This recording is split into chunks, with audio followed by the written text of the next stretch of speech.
بندر اور مگرمچھ۔ ایک دفعہ کا ذکر ہے کہ ایک بندر ندی کے کنارے ایک درخت پر رہتا تھا۔ بندر اکیلا تھا کیونکہ اس کا کوئی دوست یا خاندان نہیں تھا، لیکن وہ خوش اور مطمئن تھا۔ درخت نے اسے کھانے کے لیے کافی میٹھا جامن کا پھل دیا۔ اس نے اسے دھوپ سے، سایہ اور بارش سے پناہ بھی دی۔ ایک دن مگرمچھ دریا میں تیر رہا تھا۔ وہ بندر کے درخت کے نیچے آرام کرنے کے لیے کنارے پر چڑھ گیا۔ ہیلو، بندر نے پکارا، جو ایک دوستانہ برتاؤ کرنے والا جانور تھا۔ ہیلو، مگرمچھ نے حیران ہوتے ہوئے جواب دیا، کیا تم جانتے ہو کہ مجھے کھانا کہاں سے مل سکتا ہے؟ اس نے پوچھا، میں نے سارا دن کچھ نہیں کھایا اور میں بھوکا ہوں۔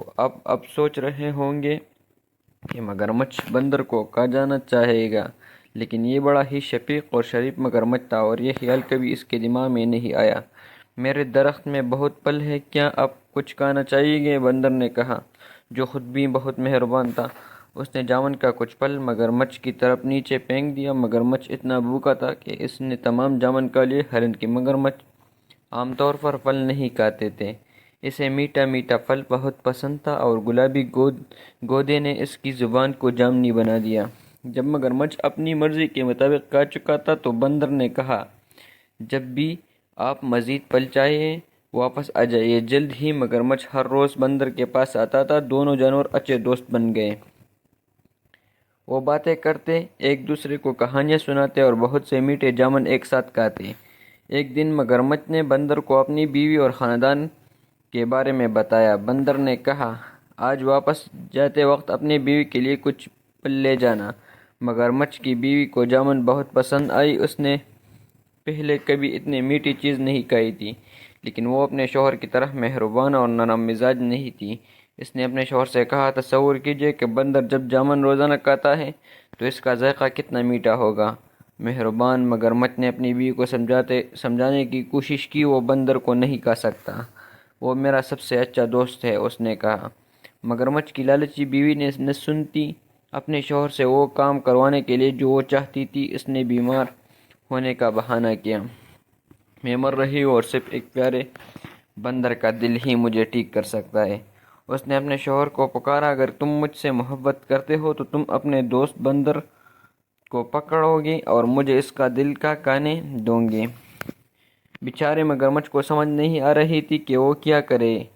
وہ اپنے دوست کو کھانا نہیں چاہتا تھا، لیکن وہ اپنی بیوی کو مرنے نہیں دے سکتا تھا۔ آخرکار اس نے فیصلہ کیا اسے کیا کرنا ہے، اور اگلی بار جب وہ بندر کے پاس گیا تو اس نے اسے کہا کہ وہ اس کی بیوی سے ملنے آئے، کیونکہ وہ جامن کے خوبصورت پھل کے لیے ذاتی طور پر اس کا شکریہ ادا کرنا چاہتی تھی۔ بندر خوش ہوا، لیکن کہا کہ وہ نہیں جا سکتا کیونکہ وہ تیرنا نہیں جانتا۔ اس کی فکر نہ کرو، مگرمچھ نے کہا، میں تمہیں اپنے پیٹ پر لے کر جاؤں گا۔ بندر راضی ہو گیا اور مگرمچھ کی پیٹ پر کود کر بیٹھ گیا۔ چنانچہ دونوں دوست گہرے چوڑے دریا میں چلے گئے۔ جب وہ کنارے اور جامن کے درخت سے بہت دور پہنچے تو مگرمچھ نے کہا، مجھے بہت افسوس ہے، لیکن میری بیوی بہت بیمار ہے اور کہتی تھی کہ بندر کا دل ہی اس کا علاج ہے۔ مجھے ڈر ہے کہ مجھے تمہیں مارنا پڑے گا، حالانکہ میں ہماری باتوں کو یاد کروں گا۔